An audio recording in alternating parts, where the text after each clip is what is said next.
Who would make the best ever Ashes 11? Well, let's find out, and let me know who you think is going to win this 2025-2026 Ashes. If you're new here, subscribe to the channel. There is so much more Ashes content coming out. Anyway, let's build the best ever 11 combined of all time from England and Australia who have done well in Ashes series. So it's not the best cricketers from England and Australia, it's the best cricketers from England and Australia that have performed specifically in Ashes series. And there are some incredible names on this list, which is Alistair Cook, Sir Don Bradman, Ricky Ponting, Shane Warne, etc, etc, etc. And it's so good. It's good. It's good.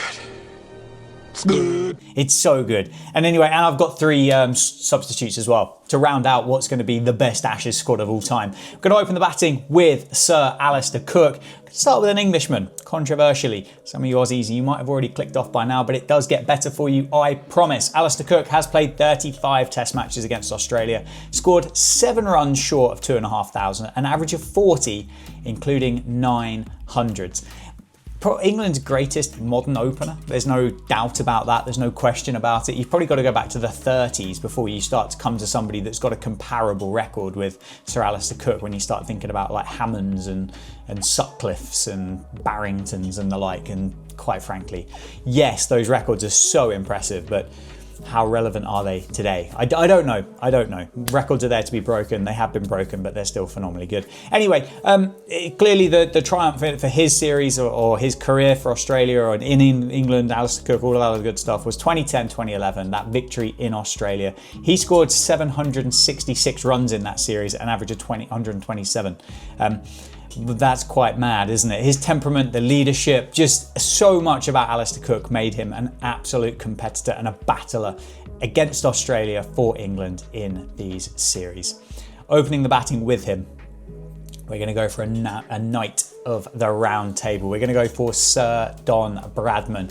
Get an Aussie in there. I'm interested to see, actually, and I don't know this off the top of my head, but are there more Australians in this and more English? And I'd like to know what your 11 would be. So Don Bradman scored 5,028 Test runs against England at an average of 89.78. So yes, those numbers came ages ago, but you can't not have him in there. I mean, the words here that I've put down are kind of untouchable legacy, leadership, statistical dominance, just the centre pillar. He's one of those characters, isn't he, now? And I don't know when he would have last played his Test match off the top of my head, but if we haven't already, we must be past the point or getting close to it where the last living person to have seen Don Bradman play cricket is no longer with us. Yet this legacy just lives on and on and on and on. And you can't challenge it, can you? You just can't, because the numbers are incredible. You don't know whether the pitches were better or worse, or the bats were better or worse, or the bowlers were better or worse. You have no idea. But what a cricketer Sir Don Bradman was. And he's in there at the top of the order with Sir Alistair Cook. And at number 3, staying with the Australians, it's going to be Ricky Ponting. What a cricketer. One of the guys that kind of made me fall in love with the sport back in 2005. He was obviously the leader of Australia at that time, the massive character. You remember the bouncer from Harmison that got him in the grill, the run out from Gary Pratt. But beside all of that, he was a dominant batter and did really, really well against England, didn't he? 35 Test matches, 2,476 runs at an average of 44.2, including 800s for Ricky Ponting. He's just fierce, isn't he? Like if you were playing Pictionary and someone said draw an Australian, you wouldn't be far away from Ricky Ponting, I don't think. Just like hard, gritty, horrible but brilliant, and that's what I respected about him, whilst I didn't really understand what cricket was or why the Ashes were being played or anything like that. But he was aggressive, but there was still flair, wasn't there? There was those incredible hundreds that he scored against England, that one in 2005 at Old Trafford, Adelaide 2006, and just so amazingly consistent against pretty much whoever England could throw against him. Ricky Ponting was there for ages and ages and ages and just kept on doing it. Number 4 is no, it's not. Good one. It's Steve Smith. Of course it's Steve Smith. 3,400 Test runs against England. He's not finished yet either. At an average of 58. and 12 hundreds. 12 hundreds for Steve Smith. That's more hundreds than he scored against anybody else in the world. He scored 11 against India of his 37 test hundreds. 24 of them have come against the biggest of big dogs in world cricket, and Steve Smith probably will come away from the series with at least 14 test hundreds, I would have thought, in this 25-26 series. But yeah, redefined batting dominance, hasn't he, Stephen Smith? 2010s, what's he averages like 80, and then just over and over again. Yes, he got banned for a bit. 2019, he scored 774 runs in 4 test matches. Just mentally completely unshakable. Unique technique that nobody seems to have figured out yet, or found a chink in the armour or a crack in there or anything like that to exploit. And he's just obsessed with scoring runs, but just the biggest pain in England's cricket's arse. That's what Steve Smith is. An incredible cricketer, no doubt about it whatsoever. 100% should be here at number 4, and he will go on and dominate in this 25-26 series as well. Number 5, back to England. Well, I say England, back to South Africa with an English twist to it. We're going to go for Kevin Pietersen in at number 5. He played 27 test matches for England against Australia in his career. He scored 2,202 runs at an average of 48.9. He was another one of these kind of fearless cricketers, wasn't he? A stroke maker who influenced and changed matches. 2005, that 158 he scored at the Oval, in that final test match in order to secure that Ashes win for England for the first time in 18 years. Even the Australians respected Kevin Pietersen. Even Shane Warne would call South African Kevin Pietersen box office. And nobody really got that level of credibility or respect from the Australians in that era that KP got. Maybe because he wasn't English, that could be part to do with it. But he's in this team, and what a cricketer he is. I would love to have seen more of KP play for England. I really would. Surya Botham in at number 6. Australia haven't made many all-rounders, let's be honest, so that limits the opportunities to get an Aussie in there. I don't quite think Cam Green or Bo Webster has done enough just yet. But Surya Botham has 1,673 runs plus 128 wickets. He was so influential in the Ashes. He had an entire series named after him. That 1981 series, the one that the Australians started to put money on England to win when Bob Willis went on and took like 13 wickets in an innings. The Botham Ashes, 1981, when he was captain. Just the ultimate all-rounder. Flintoff has come close, Stokes has come closer, but nobody has managed to replicate the numbers and the impact and the style at which Surya Botham has gone about his cricket. Another one of the cricketers I never got to see play other than highlights and replays and talking to parents and grandparents and things like that. But he is one of those cricketers, a genuine all-round cricketer with bat, ball and in the field that could have single-handedly changed a game, and specifically changed an Ashes test, and in 1981 changed an Ashes series. So he is in there at number 6. And number 7, Australian. Don't worry, we've not forgotten about you. It's back to Australia land, and this time it's Adam Gilchrist. 20 test matches against England, 1,082 runs at 45, 300s, and I'm certain plenty of dismissals. The cliche about Adam Gilchrist is the fact that he revolutionised or transformed wicketkeeping, and he did. He did. You couldn't just be a good and tidy wicketkeeper anymore. You had to go and add value with bat in hand as well. And everybody upon everybody has had to follow suit with what Adam Gilchrist set the bar at after his international career. He, redefined lower order batting, didn't he? Batting with the tail, adding those runs quickly, the power that he possessed. And he possessed a fear factor. You could have had Australia 6 down at the time. Adam Gilchrist is there and you still know it's not over. And the batters have got better as well since Gilchrist's role has matured and developed and transformed into what it looks like now. What a cricketer he was. He's at number 7 with the gloves.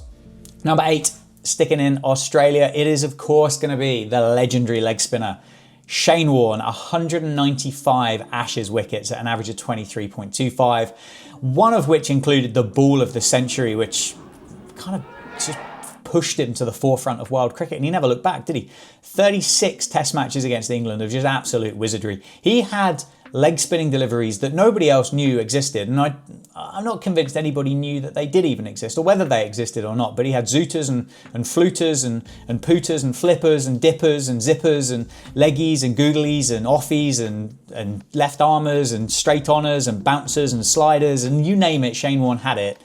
And he had most of the mentalities of the England batters in his back pocket as well, and was able to, by all accounts, when you read the autobiographies and listen to the stories and podcasts of people that would have played against him in moments, he had this kind of aura about him that it was Andrew Strauss, I'm sure it was, that was talking about it, and Shane Warne said to him, he said to the umpire, he was like, right, I'm getting Andrew Strauss out this ball, that's it, and he did, but it wasn't anything special. It was because he got inside the brain of that England batter at that time, and Shane Warne, probably, arguably my favourite cricketer to watch ever, and yeah, the Ashes would not have been the same without him, and neither would my love for cricket either. So Shane Warne, you are in my team, you are phenomenal, and I wish you were still about, mate, to be completely honest with you. I don't know why I've called you mate, feels like an Australian thing, I never met you, but I feel like you'd be the type of person that would respect the word being called mate. Anyway, number 9, Glenn McGrath, 157 wickets, a famous rugby ball incident, and he got those wickets at just under 21s. I mean, geez Louise. We spoke about Josh Hazelwood being ruthless and being metronomic and consistency and all of those great things, and Glenn McGrath was the person that came along and did it first. He was so consistent, ruthlessly consistent, that he just destroyed England's top order for over a decade. What was it, 5 for 17 at Lords in that opening Test match in 2005 when everybody then thought, oh no, here we go again. The Australians are back and England are about to be dominated by the Aussies once more. I wonder what would have happened in that 2005 series had Glenn McGrath not stepped and twisted his ankle on that cricket ball whilst playing rugby in a warm-up. I don't think he ever played rugby again as a warm-up in Test cricket after that moment, but hey, what could have been? Anyway, he was amazing, just an utterly formidable competitor and so good with the ball. Number 10, James Anderson. 114 wickets at an average of 35. Yes, fine. Oh yeah, well he didn't take that many wickets in Australia, so therefore he can't get in there. Yeah, but he did. Like, he took wickets in Australia and he took absolutely hatfuls of them in England. England's most prolific Ashes bowler in history.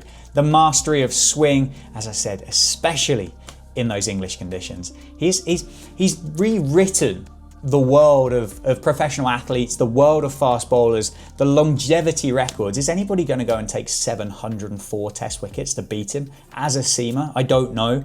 But it doesn't matter, does it? Because you can take like 225 and people will still go, yeah, well, he's better than Jimmy. Well, hey, who knows? Anyway, James Anderson is in there at 10. He's unbelievably good. In at number 11, another Australian to round out my team is Dennis Lillee, another cricketer just slightly before my time, but 128 English wickets in his career at 22.32.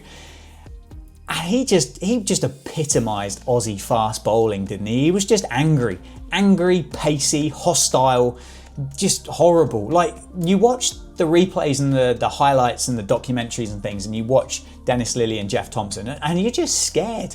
It just looks terrifying. Old school, quick, complemented with this lineup anyway, in particular with McGrath's control and then Anderson's swing and then his movement. Dennis Lillee makes that 11. So there is my 11 of the greatest Ashes team of all time, and I would love to know what your 11 is, who I've got right, who I've got wrong. And I've got 3. Yep, still 3, I can still count. 3 players just to round this squad out. I'm going to go for Ben Stokes, another one of these all-rounders. He scored nearly 1,500 Test runs, taken 40 wickets in Test cricket. And that 2019 Headingley moment, that 135 not out, just instant immortality when it comes to Ashes cricket.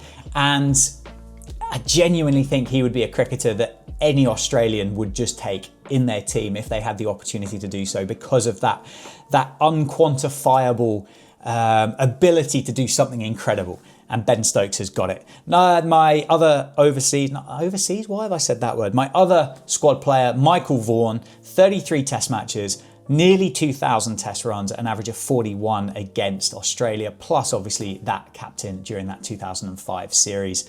That was an 18-year period of England not winning things, and Michael Vaughan managed to navigate England through to that win. Tactical genius and elegant batter. and an ideal backup if anybody does fall sick or whatever in that top order of my original team. And finally, Pat Cummins, the guy that's currently injured at the moment, but he's taken 90 wickets in 29 test matches at an average of 22 against England. He's the face of modern Australian bowling, isn't he? Plus being a world-class captain. And if any of those three seamers that I've got in the team break down, he can come in there straight away, and look, he's going to have a big part to play, I'm sure, in this 25-26 Ashes. Anyway, there's my team, there's my squad. Let me know if you agree. Let me know if you disagree. Let me know if you're excited. Let me know if England are going to win this Ashes or why they're not going to win this Ashes, and let me know which players I might have missed. And I will see you very soon.